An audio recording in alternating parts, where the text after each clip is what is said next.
오늘 함께 나누실 하나님의 말씀은 여호수아서 9장 16절에서 27절까지 말씀입니다. 저와 여러분이 한 절씩 교대로 읽으시겠습니다. 그들과 조약을 맺은 후 사흘이 지나서야 그들이 이웃에서 자기들 중에 거주하는 자들이라 함을 들으니라. 이스라엘 자손이 행군하여 셋째 날에 그들의 여러 성읍들에 이르렀으니 그들의 성읍들은 기브온과 그바라와 브에롯과 기랏 여아림이라. 그러나 회중 족장들이 이스라엘의 하나님 여호와로 그들에게 맹세했기 때문에 이스라엘 자손이 그들을 치지 못한지라.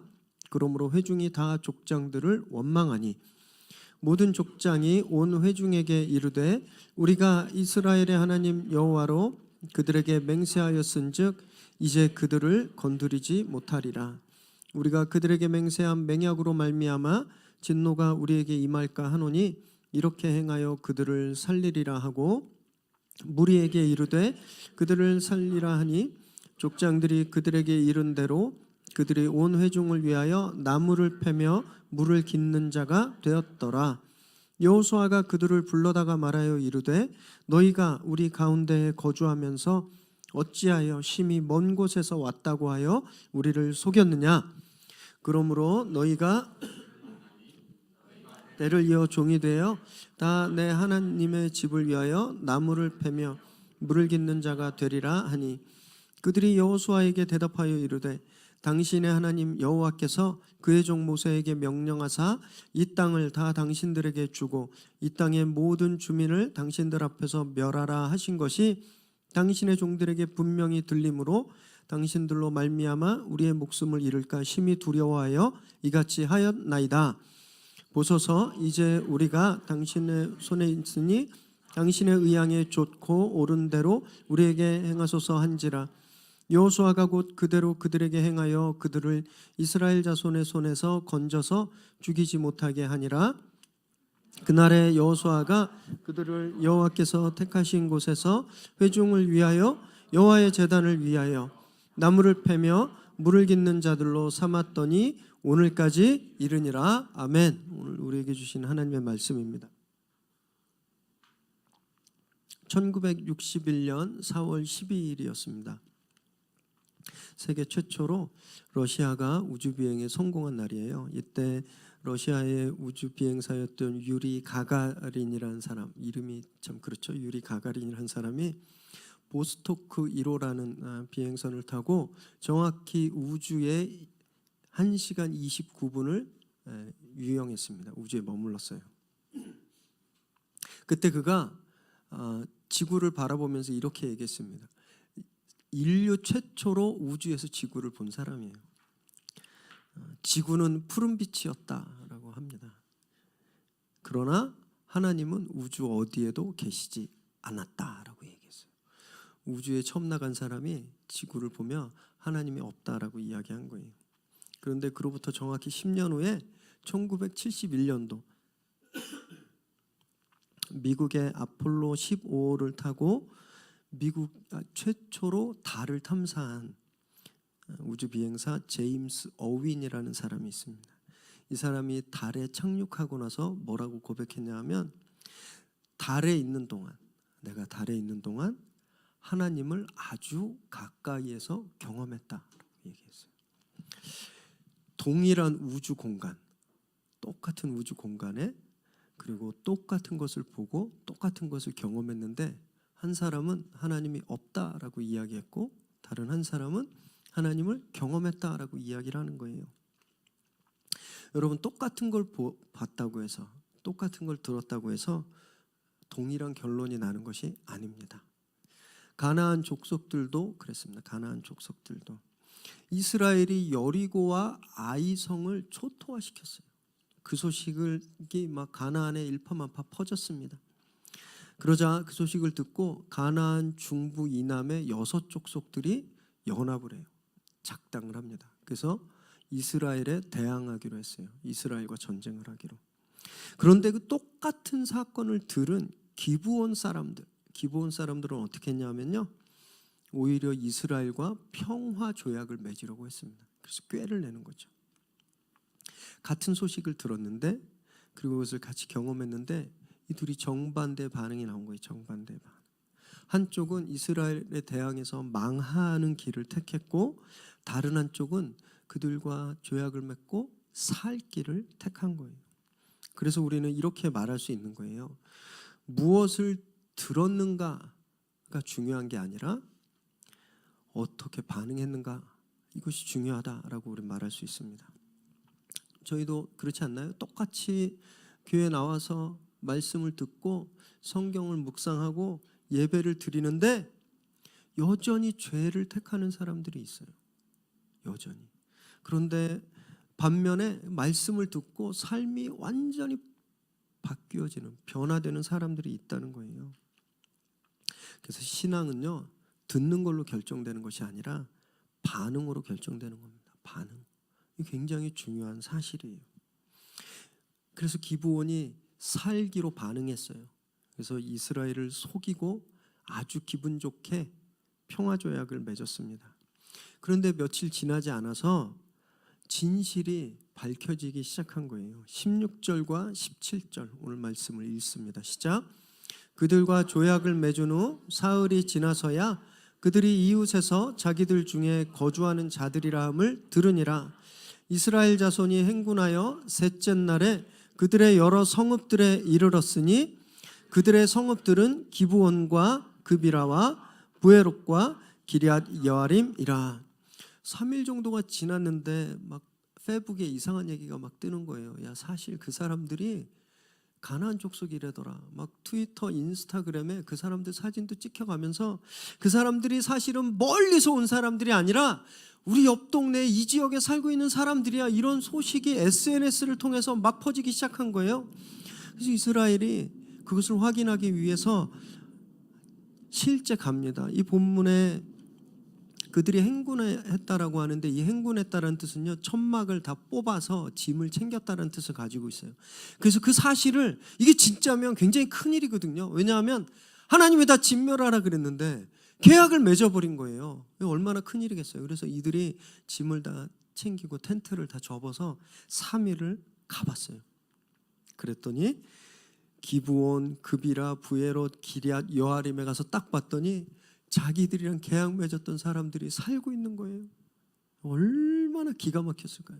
아니, 빵이 다 굳어가지고 왔잖아요. 빵에 곰팡이가 쓸고 옷은 다 누더기가 됐고 신발도 다 구멍이 숭숭 뚫려 있었고 그들이 갖고 왔던 포도주 부대는 막 터지기 직전이었어요. 그래서 추워도 의심하지 않았습니다. 멀리서 온 사람들이구나 의심하지도 않고 덜컥 조약을 맺었는데 사실 알고 보니까 엎어지면 코 닿을 곳에 살고 있었던 거예요. 이 배신감, 얼마나 배신이 있었겠어요. 여러분, 결혼했는데 알고 봤더니 애가 있었다는 거예요. 얼마나 청천벽력이겠어요.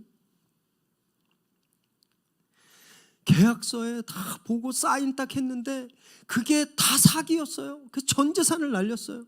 얼마나 기가 막히겠어요. 그럼 이 이스라엘이 너무너무 기가 막힌 거예요. 백성들이 막 배신감에 막 화가 나서 아우성을 치는 거예요. 18절과 19절을 읽겠습니다. 시작. 그러나 회중 족장들이 이스라엘 하나님 여호와로 그들에게 맹세했기 때문에 이스라엘 자손이 그들을 치지 못한지라. 그러므로 회중이 다 족장들을 원망하니 모든 족장이 온 회중에게 이르되 우리가 이스라엘의 하나님 여호와로 그들에게 맹세하였은즉 이제 그들을 건드리지 못하리라. 사기 계약이었어요. 그래서 이 계약은 무효야. 감히 우리를 속이다니. 당장 가서 처형합시다. 우리 저 성을 칩시다. 막 아우성 치는데 족장들이 못하게 말린 거예요. 비록 우리가 속아서 계약을 맺었지만 우리가 하나님의 이름으로 약속했기 때문에 그 약속을 지켜야 한다라고 말하는 거예요. 당시 관례에 따르면요, 이렇게 사기 계약을 맺으면, 속아서 계약을 맺으면 그 약속을 지킬 필요가 없었습니다. 오히려 피해 보상까지 받아낼 수 있는 것이었어요. 그런데 이스라엘이 그렇게 하지 않았다는 겁니다. 게다가 지금 이 사람들이 짐을 다 챙겨서 3일간 행군해 왔습니다. 준비해온 식량도 떨어질 때도 되었고 앞으로 전쟁을 위해서 군량미가 필요했던 거예요. 전쟁 물자가. 그러면 기브온 성들을 쳐서 그 전리품들을 챙기고 음식을 챙기고 가축을 챙기면 자기들한테 훨씬 현실적으로 이득이었거든요. 그런데 이들이 하나님 이름으로 한 그 약속 때문에 현실적인 이득도 포기한 거예요. 이 장면을 보고 아더 핑크 목사님이 이렇게 말씀하셨어요. 속았지만 명예로운 처신이었다. 오늘 설교 본문이 그분의 이 말씀에서 따온 겁니다. 우리는요, 누가 우리를 속이면 똑같이 안 갚으며 되로 주고 말로 받는다고 피해를 입으면 더 보복하려고 하는 거예요. 이런 건 명예로운 처신이 아니다라는 겁니다. 이스라엘의 처신이 명예로웠던 건 상대방의 수준에 맞춰서 행동하지 않았기 때문이에요. 비록 자기들을 속이고 자기들을 사기를 쳤지만, 그런 사기꾼이었지만, 상대방은 사기꾼이었지만 그 사기꾼의 수준에 맞춰서 반응한 것이 아니라 자신들의 믿음으로, 자신들이 믿고 있는 하나님을 믿는 믿음으로 반응했던 거예요. 그래서 이들의 처신이 명예로울 수 있었던 겁니다. 저희는요, 그래서 믿음으로 반응해야 되는 거예요.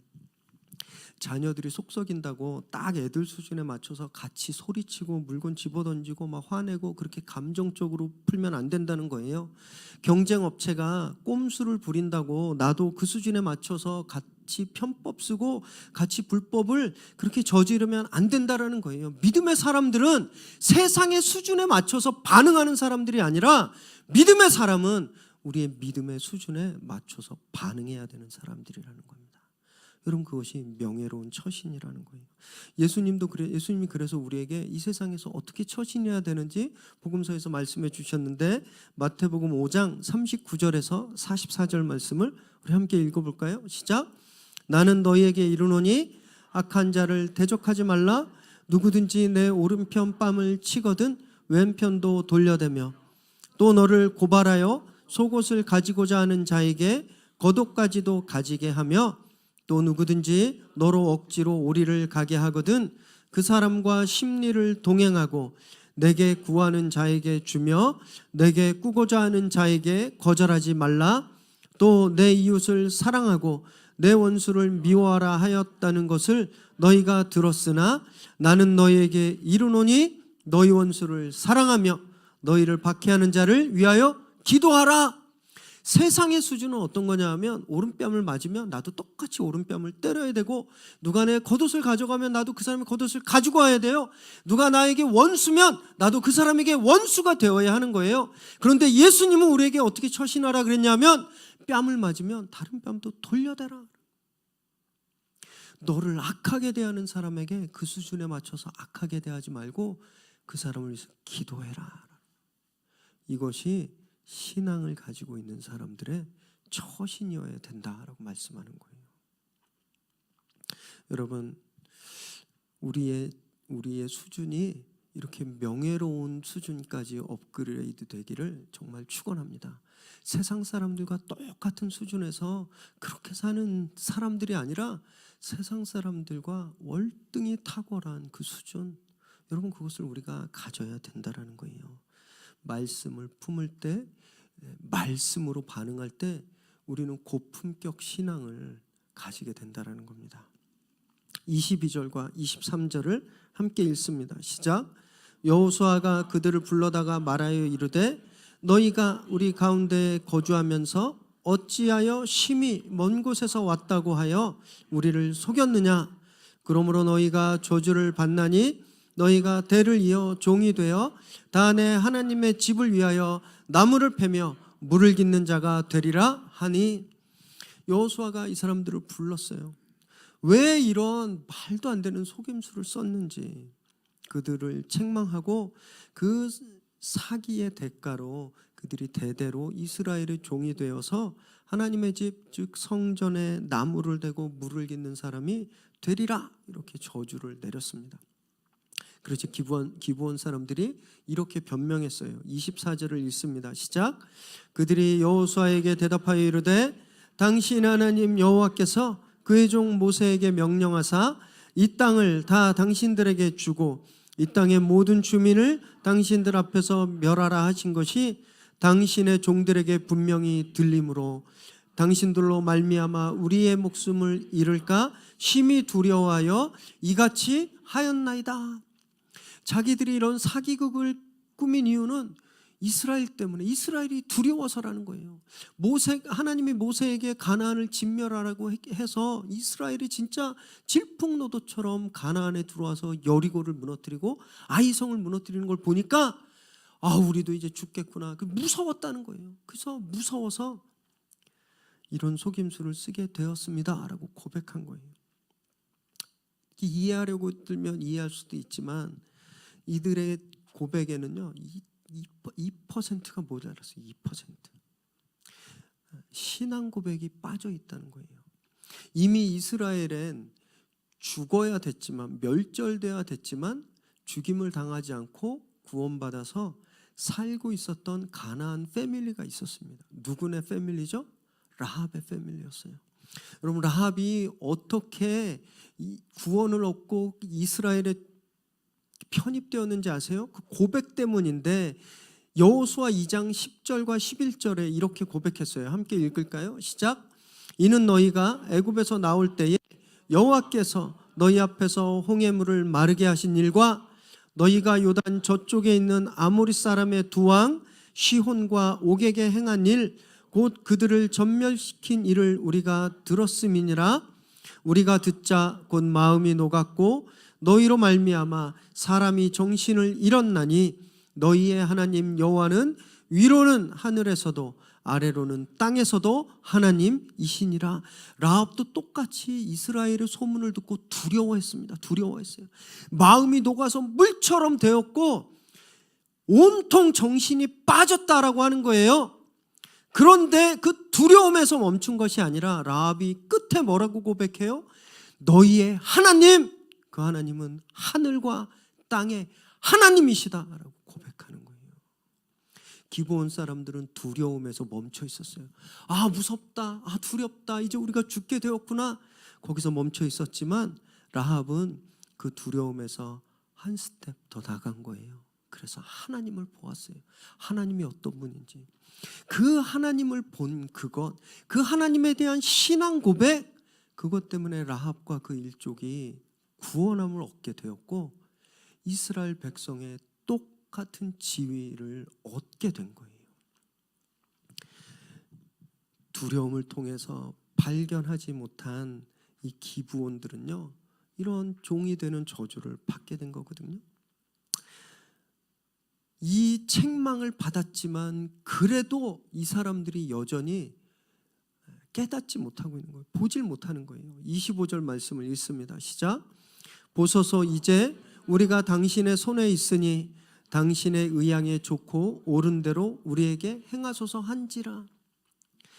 여전히 책망을 받고 그 대가로 저주를 받았지만 이 사람들은요 하나님을 못 보는 거예요. 하나님이 결정권자이고 하나님이 주권자인데 이 사람들이 뭐라 그러냐면 여호수아 당신이 볼 때 좋은 대로 당신이 생각하는 대로 우리가 따르겠습니다라고 이야기하는 거예요. 여러분, 이것이 이 사람들의 한계입니다. 한계. 만약에 이들이요 라합처럼 이스라엘 소식을 듣고 너무너무 두렵고 그 두려움 가운데 하나님을 보게 되었다면, 그래서 이들이 와서 사기를 치는 게 아니라 여호수아 앞에 와서 당신의 하나님이 우리의 하나님이 되소서, 우리가 그 하나님을 믿겠습니다 라고 고백했다면 하나님이 이들을 죽이지 않았을 거라고 저는 생각합니다. 이들이 믿음의 안목이 없었어요. 이들은 믿음의 안목이 짧았기 때문에 라합처럼 떳떳한 구원을, 떳떳한 지위를 보장받지 못하고 종이 되는 수치스럽고 모욕적인 구원을 받게 되었다는 겁니다. 예수 그리스도를 믿으면요, 저희가 다 구원을 얻습니다. 영생을 얻어요. 구원을 얻고 영생을 얻는 것에 뭐 떳떳한 구원, 뭐 수치스러운 구원, 이런 구별이 없어요. 구원은 하나예요. 우리가 믿고 천국 가고 영생을 얻는 것 다 축복이거든요. 이것이 동일하게 저희에게 임합니다. 하지만 그렇다고 해서 구원을 얻은 모든 사람들이 다 떳떳한 신앙을 하는 건 아니라는 거예요. 어떤 분들은 늘 근심합니다. 늘 불안해요. 두려움에서 벗어날 수 없어요. 안절부절하고 괴로워합니다. 왜냐하면 아직 그 안목이 감정의 수준에 머물러 있기 때문에 그래요. 내가 보는 감각의 수준에 머물러 있기 때문에 그래요. 내 눈에 보이는 것에 머물러 있기 때문에 그렇습니다. 나를 공격하는 그 대상들에 머물러 있으니까 그것만 보니까 두려운 거예요. 내가 망하면 어떡하지? 우리 애가 잘못되면 어떡하지? 내 건강이 이상이 생기면 어떡하지? 내 눈에 보이는 대로, 내 피부가 느끼는 대로 그 감각에, 그 감정에 반응하니까 늘 두려워하는 거예요. 늘 당당하지 못한 겁니다. 우리는 믿음의 안목을 회복해야 됩니다. 믿음으로 하나님을 보게 될 때, 우리의 주인 되신 하나님을 볼 때 더 이상 두려움에 사로잡히지 않게 되는 거예요. 그 하나님이 내 감각으론, 내 감정으론 지금 곧 망할 것 같지만, 곧 내가 죽임당할 것 같지만, 내가 이렇게 괴롭지만 내 믿음으로 보는 그 하나님, 하늘을 주관하시는 하나님, 온 땅을 주관하시는 하나님, 그 하나님이 내 하나님이 될 때 여러분 우리가 이 두려움에서 벗어날 수 있는 겁니다. 우리가 당당한 신앙을 할 수 있게 되는 거예요. 26절과 27절을 읽겠습니다. 시작. 여호수아가 곧 그대로 그들에게 행하여 그들을 이스라엘 자손의 손에서 건져서 죽이지 못하게 하니라. 그날에 여호수아가 그들을 여호와께서 택하신 곳에서 회중을 위하여 여호와의 제단을 위하여 나무를 패며 물을 깃는 자들로 삼았더니 오늘까지 이르니라. 어쨌든 기브온이 그 약속대로 목숨을 구제받았어요. 그런데 그들은 대대로 종으로 살아야 했죠.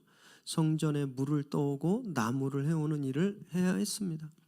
얼핏 보면 저주 같지만 영적인 눈으로 보면요, 이것은 오히려 그들에게 저주가 아니라 그들에게 은혜였어요. 은혜. 원래 성전에 물을 깃는 건 레위 지파가 맡아서 하는 일이었습니다. 거룩한 지파, 레위 지파가. 지금 이들이 그 임무를 맡은 거예요. 거룩한 지파 레위가 했던 임무를 이들이 맡았다는 건 이들이 영적으로 레위 지파와 같은 일을 하게 되었다는 거거든요. 결국은 이들은요, 저주의 옷을 입은 축복을 받았다라는 거예요. 그들에겐 저주 같았지만 사실은 하나님이 그들에게 주신 축복이라는 거예요. 제가 여호수아 9장을 묵상하면서 한 가지 질문이 생겼어요. 왜 하나님은 기브온 족속의 이 사기에 대해서, 이 속임수에 대해서 진노하지 않으셨을까? 왜 이스라엘이 기브온을 성전에서 봉사하도록 하는 결정을 하나님이 거부하지 않으셨을까라는 것이 제 질문이었습니다. 9장 전체를 아무리 봐도 하나님께서 진노하거나 그것을 거절하거나 그것을 거부하신 기록이 없어요. 하나님은요, 이 성경을 보면 이들이 이스라엘을 속이고 그래서 목숨을 구원받고 성전을 섬기게 된 것을 하나님이 인정해 주시는 거거든요. 인정. 왜 그러셨을까? 왜냐하면 하나님이 이 기브온 사람들이 이들에게 보상을 해주시고 계신 거예요. 보상.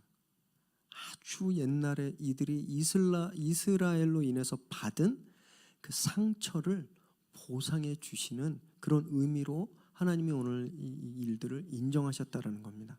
창세기 34장에 보면 야곱 가문에 일어난 한 가지 비극적인 사건이 기록되어 있는데, 창세기 34장 1절에서 4절을 함께 읽겠습니다. 시작. 레아가 야곱에게 낳은 딸 디나가 그 땅의 딸들을 보러 나갔더니 히위 족속 중 하몰의 아들 그 땅의 추장 세겜이 그를 보고 끌어들여 강간하여 욕되게 하고 그 마음이 깊이 야곱의 딸 디나에게 연연하여 그 소녀를 사랑하여 그의 마음을 말로 위로하고 그의 아버지 하몰에게 청하여 이르되 이 소녀를 내 아내로 얻게 하여 주소서 하였더라. 어느 날 야곱의 딸 디나가 옆 동네에 놀러 갔어요. 그런데 그 동네에 히위족 속에 속한 하몰 그의 아들 세겜이 추장으로 있는 그 족장으로 있는 곳에 갔는데 그 추장인 세겜에게 성폭행을 당합니다. 그런데 이 세겜이 디나를 너무너무 사랑한 거예요. 그래서 보상금을 주고 아내로 맞이하려고 했습니다. 이런 풍습은요, 당시에 드물지 않은 케이스였어요. 결혼을 이런 방법으로도 많이 했거든요. 그래서 보상금을 주고 그 딸의 아버지의 집에 보상금을 주고 그 자기가 범한 딸을 아내로 맞이하는 것은 이 당시에 그렇게 큰 문제가 되는 것이 아니었습니다. 그래서 자기 아버지와 함께 야곱의 집으로 가서 사돈을 맺자고 해요. 원하는 것은 다 주겠다. 우리의 땅에서 너희가 무엇을 해도 좋다. 그랬더니 이때 야곱의 아들들이 속임수를 써요. 속임수를. 같은 장 34장 15, 16절을 읽습니다. 시작.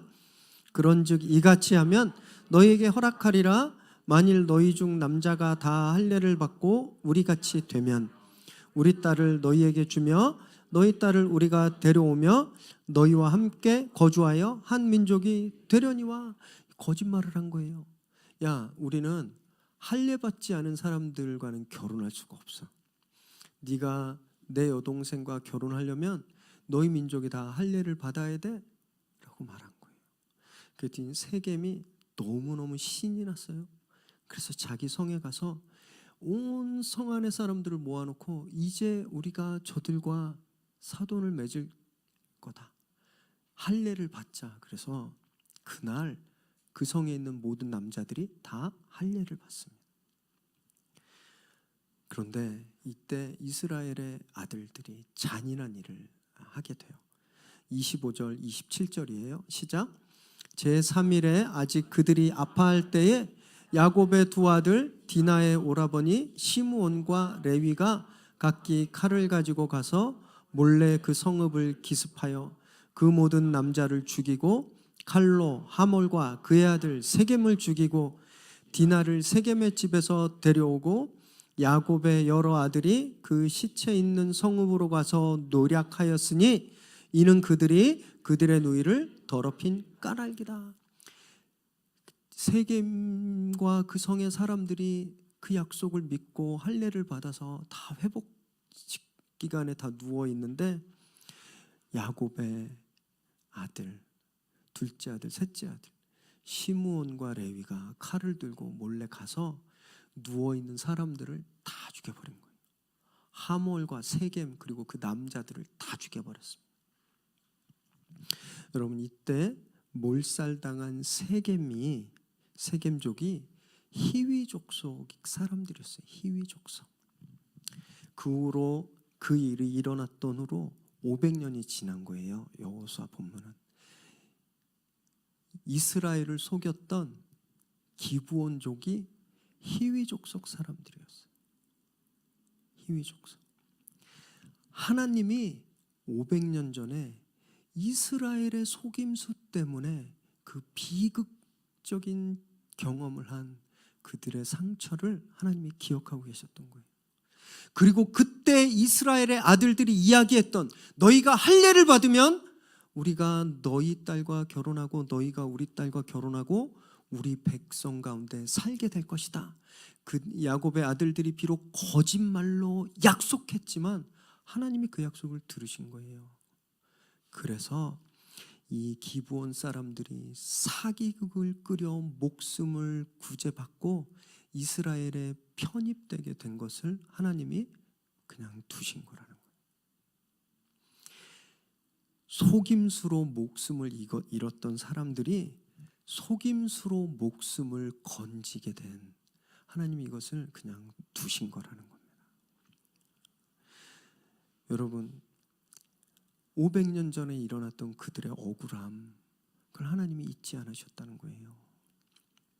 하나님의 은혜는요, 진짜 이렇게 치밀할 정도로 세심한 겁니다.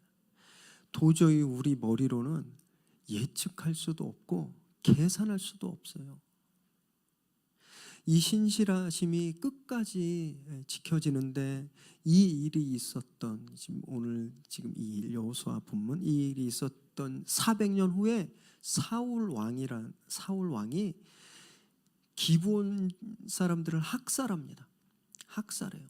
하나님이 그것에 진노하셔서 3년간 이스라엘에 기근을 주세요. 그래서 나중에 다윗이 그것을 해결합니다. 사울의 자손 중에 7명을 처형함으로써 그 기근이 끝이게 돼요. 하나님이 이 약속을 끝까지 지키신다라는 거예요. 하나님이 이들을 끝까지 지키신다라는 거예요. 그리고 그 사울 사건이 있었던 후로부터 또 500년 후에 바벨론의 포로로 잡혀갔다가 돌아올 때 이 기브온 사람들이 느헤미야를 도와서 성전을 재건하고 건축하는 일에 헌신해요. 하나님의 신실하심이 이 정도라는 거예요. 여러분, 그래서요, 우리는 고백해야 돼요.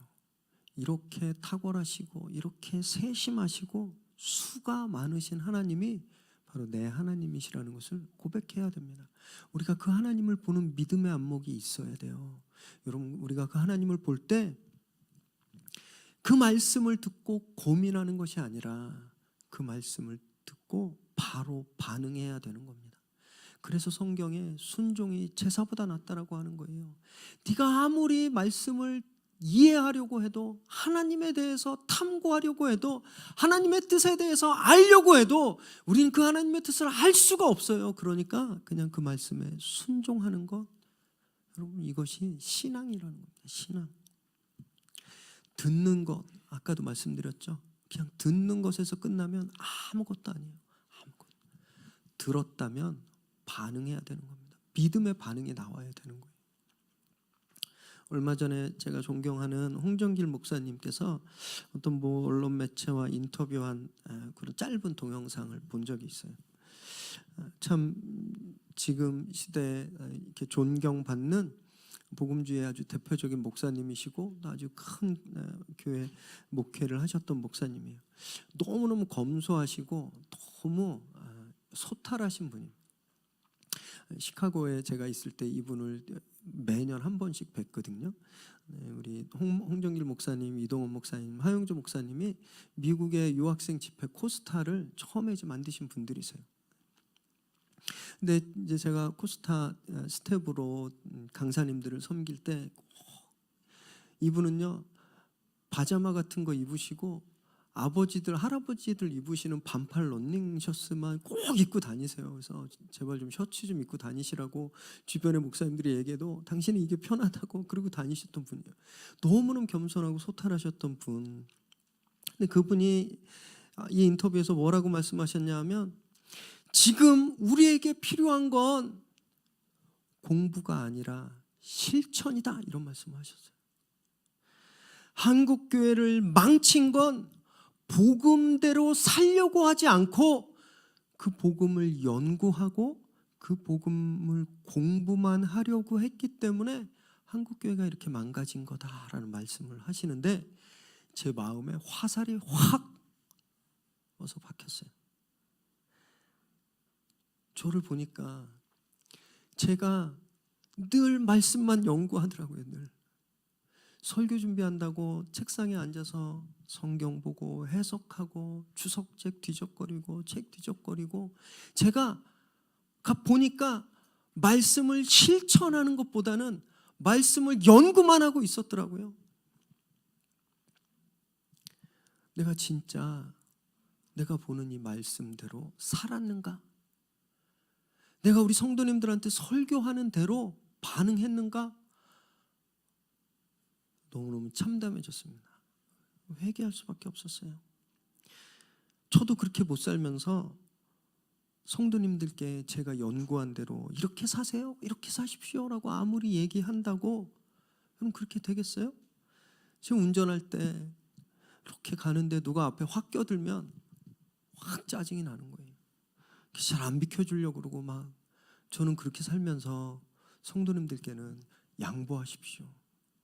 여러분들 포기하세요. 권리를 포기하세요.